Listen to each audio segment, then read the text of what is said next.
से सरकार हो, ये सब की एक ही बात थी, तभी इस तरह की घटना घटी। किसी एक समाज के दबाव में आके दूसरे समाज को आहत नहीं कर सकते हो। तो 30 तारीख को तरावड़ी में इससे भी बड़ा जन सैलाब सर्व समाज का होगा। हमने सीबीआई की इंक्वायरी की मांग की है। जब सीबीआई की इंक्वायरी होगी तो ये सब बातें निकल के पूरे समाज के साथ, पूरे राष्ट्र के सामने आएंगी कि इसमें कौन दोषी था, किसने इस घटना को अंजाम दिया। ये सब बातें उस जांच में निकल के बाहर आएंगी और न्याय मिलेगा। तो दूसरा पक्ष भी कहने लगा है कि जो एनकाउंटर हुआ वो समाज को भी सिर माथे पे लेते हैं।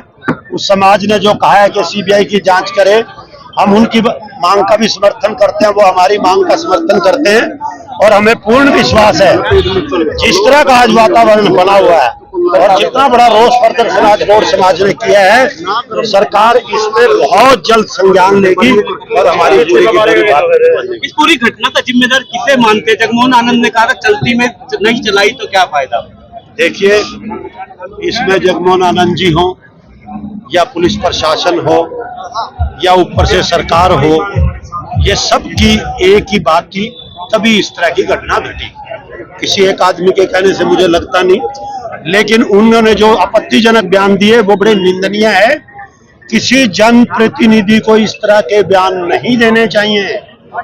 वो स्थानीय विधायक हैं, 36 बिरादरी के विधायक हैं। किसी एक समाज के दबाव में आके दूसरे समाज को आहत नहीं कर सकते। वो अपने मुंह से कहते हैं मैं जनप्रतिनिधि हूँ। अभी और फिर इतनी देरी क्यों? अगर उनसे गलती हुई है, उन्होंने एक आपत्तिजनक बयान दिए हैं, तो माफी मांगे सामने आके। कल को चुनाव आएगा, घर घर जाके पांव भी तो पकड़ते फिरेंगे ना। तो आज इतना क्यों अपने आप को बड़ा मान रहे हैं कि उनको माफी मांगने में कोई शर्म आ रही है? आपने चेतावनी दी 30 तारीख को जो तरावड़ी में, अगर मांग नहीं मानी गई हमारी आज, तो 30 तारीख को तरावड़ी में इससे भी बड़ा जन सैलाब सर्व समाज का होगा। सरकार को इस पे बहुत जल्द संज्ञान लेना पड़ेगा। और ये कोई धमकी नहीं है, धमकी देने वाले लोग नहीं है, हम तो काम करने वाले लोग हैं। हम तो प्रार्थना करके अपना हक मांग रहे हैं, हम कोई धमका के हक नहीं मांग रहे। आज जो हमारा रोष प्रदर्शन था, कितना शांति प्रिय था, आप सबने देखा। कितनी भारी तादाद में युवा थे, सबने कितनी शांति के साथ रोष प्रदर्शन किया, कितने अनुशासन के साथ किया। प्रशासन को अपना हिस्सा समझा कि प्रशासन को। और दूसरी सबसे बड़ी बात आज के इस रोष प्रदर्शन में रही कि किसी भी शहरवासी को कोई कठिनाई नहीं हुई। ये सब आपने देखा है, ये सब आप लोगों के माध्यम से पूरे शहर ने भी देखा है कि किसी तरह की कोई भी ऐसी घटना नहीं घटी जिससे शहर के किसी निवासी को या किसी एम्बुलेंस को कोई रास्ता मिलने में कठिनाई आई हो। बलकार जी, प्रशासनिक अधिकारी आया था आपके बीच में, क्या आपने अपने मांग पत्र दिया है? क्या बातचीत हुई है उनके बीच में? उन्होंने हमें पूरा आश्वासन दिया कि हम शाम तक आपकी सभी मांगे जो है सरकार के आगे रखेंगे और सरकार मानने की। शाम तक यहीं बैठेंगे? अभी देखते हैं क्या फैसला लेता है हमारा समाज है, ये फैसला लेगा।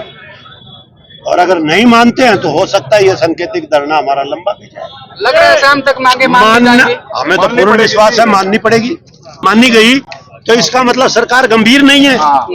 सरकार चाहती है कि फिर नागरिक तोड़ फोड़ करे, मतलब सरकार इस तरह का वातावरण बनाना चाहती है। फिर अगर शांति प्रिय ढंग का माहौल भी अगर पसंद नहीं है तो इसका मतलब सरकार की नीयत ठीक नहीं है।